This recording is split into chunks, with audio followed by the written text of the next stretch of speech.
Olá, meus amores do 7º ano. A Pro está de volta com a aula de número 29, isso mesmo.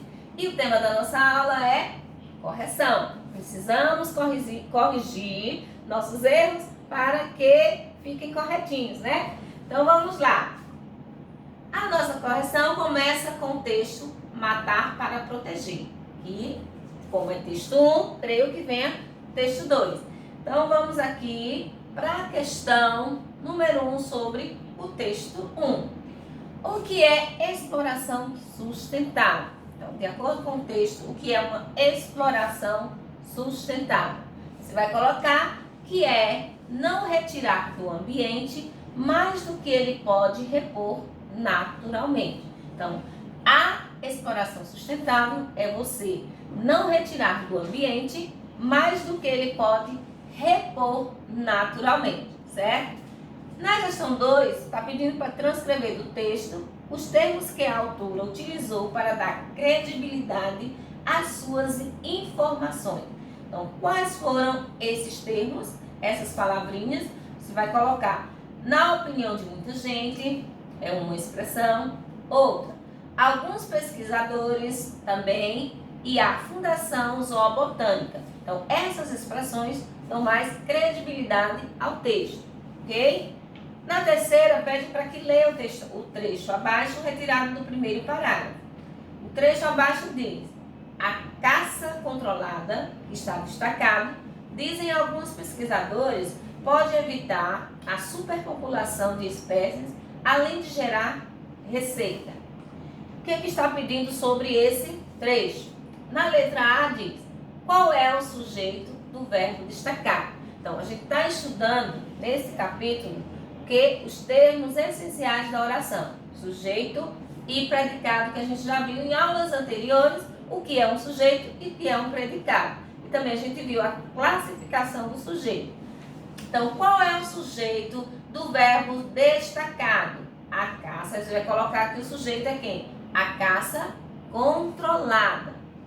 Na letra B, pede para que você classifique esse sujeito. Então, como é um sujeito que tem apenas um núcleo, ele vai ser um sujeito que? Sujeito simples. Isso mesmo. Na letra C, está pedindo para reescrever esse trecho, substituindo o termo sublinhado, que é quem? Que é a caça controlada. Você vai substituir ele por a caça sustentável e a conscientização. Então, você no lugar de colocar a caça controlada, você vai colocar a caça sustentável e a conscientização. Observe que o sujeito aí, ele passou a ter mais de um núcleo. Logo, vai ser um sujeito, você tem que saber, não vai ser simples. Então, vamos lá, como é que vai ficar essa substituição? Colocando vai ficar a caça sustentável e a conscientização.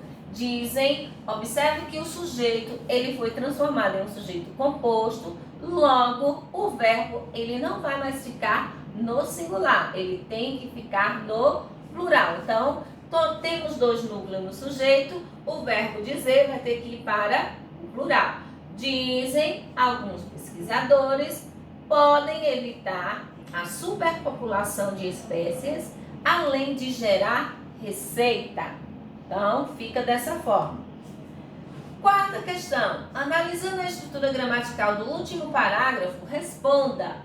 Qual é o sujeito da forma verbal preservaria? Então, analisando esse termo, você vai encontrar o que? O sujeito da forma verbal preservaria. Qual é? Proibila. Proibila, certo? Então, letra B. Como se classifica esse sujeito de forma verbal? Tiraria o quê? Como é que se classifica? Como se classifica o sujeito da forma verbal? Tiraria. Como é que se classifica?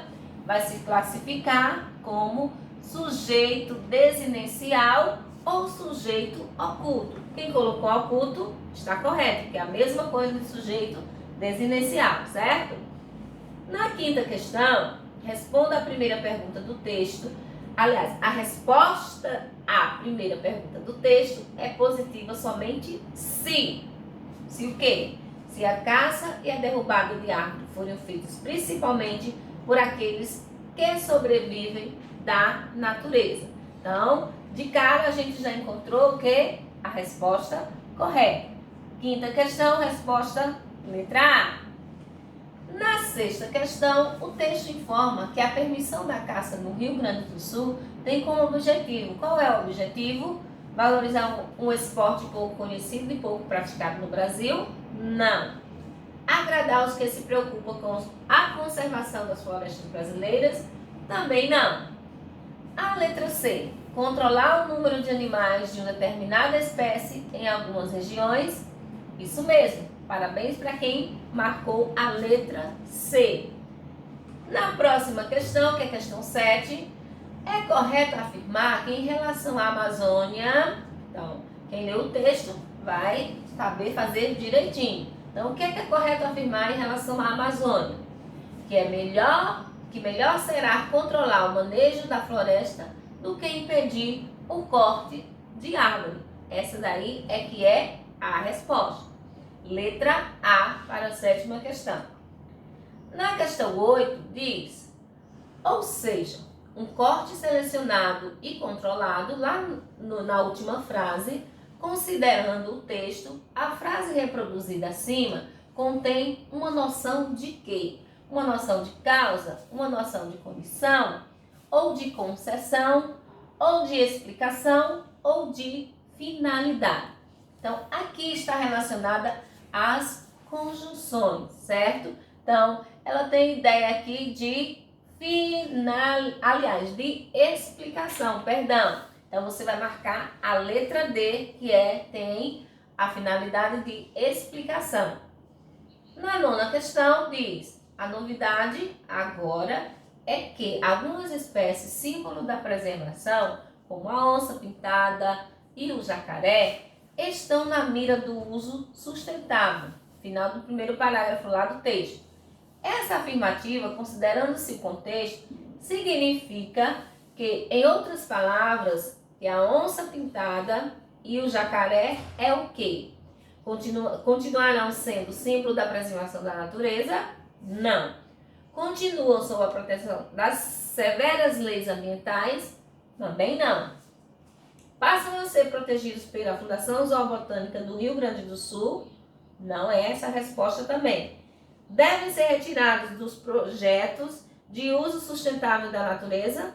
Também não. Então, como resposta, vai se ter o quê? A letra E que diz, poderão até mesmo ser caçados com o controle dos órgãos. Então, a letra E na questão 9. E texto 2, a gente viu o texto 1, lá no início da correção. E agora nós vamos ter o texto 2, que fala a Declaração Universal dos Direitos do Homem, foi adotada em 1948 pela Assembleia Geral das Nações Unidas, com a abstenção de 6 países do antigo bloco soviético, da Arábia Saudita e da África do Sul. Creio que vocês já leram o texto, então vamos para a nossa primeira pergunta sobre o texto 2, que é a questão 10. De acordo com o texto da Declaração Universal dos Direitos do Homem, o que acontece?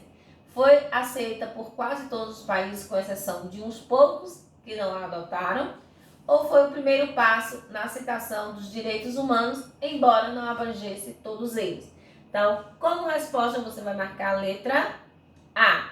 Isso mesmo, 10, você marca a letra A.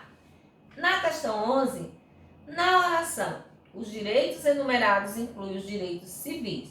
O sujeito do verbo incluir é. Então, quem é o sujeito desse verbo aí? Os direitos enumerados incluem. Quem é que inclui? Então, o sujeito vai ser os direitos enumerados. Parabéns para quem acertou. Então, marca a letra C na questão 11. E questão 12 tem o exercício dos direitos e das liberdades individuais só é limitado pelo respeito aos direitos e às liberdades de outrem. Lá no final do texto. A frase que tem, com outras palavras, o mesmo sentido desta, então você vai marcar a opção em que tem uma frase aí que tem o mesmo sentido do que foi lido lá no enunciado da questão 12. Então, qual é essa frase? Você vai marcar a letra C, que diz: os direitos de um indivíduo terminam onde começa os do outro. Então, é essa a resposta da questão 12, que é letra C. Na questão 13, após a leitura do texto e com base em seus conhecimentos, identifique o trecho em que o sujeito da oração é composto. Então, relembrando para você, sujeito composto é aquele que tem o quê? Que possui dois núcleos, certo? Se possui apenas um núcleo, ele é um sujeito simples. Mas, professora, o que é o núcleo do sujeito? O núcleo do sujeito é quando você identifica o sujeito e dentro desse sujeito você encontra a palavra principal. Se possui só uma palavra principal, tem apenas um núcleo. Se possui mais de uma palavra principal, vai possuir mais de um núcleo, logo ele vai ser composto. Então, aonde nós vamos ter um sujeito composto aqui? Quando eu digo a Declaração Universal dos Direitos do Homem foi adotada. Quem foi adotada? Então, o sujeito é a Declaração Universal dos Direitos do Homem. Então, aí eu tenho como núcleo só a Declaração Universal dos Direitos do Homem. Embora seja muito longo, usamos mais de uma palavra, mas isso não quer dizer que tem mais de um núcleo, certo? Aí só tem um núcleo, que é a declaração. Então, na letra B, todos os seres nascem livres. O sujeito aí é quem? Todos. Logo, dentro desse sujeito, quem é a palavra principal? É a palavra todos. Eu só tenho um núcleo, então não pode ser composto. Na letra C, o exercício dos direitos e das liberdades só é limitado pelo respeito. Então, aqui, na letra D, os direitos enumerados incluem os direitos civis.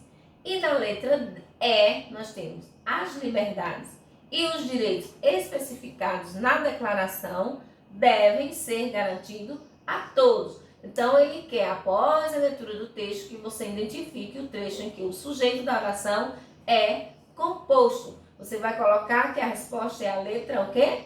A letra E. Então, letra E, nós temos como sujeito composto, temos liberdades e direitos especificados. Então, você marca a letra E na questão 13. Temos a questão 14 ainda, que é a última questão, que diz: os seres humanos nascem livres e iguais em direitos e dignidade.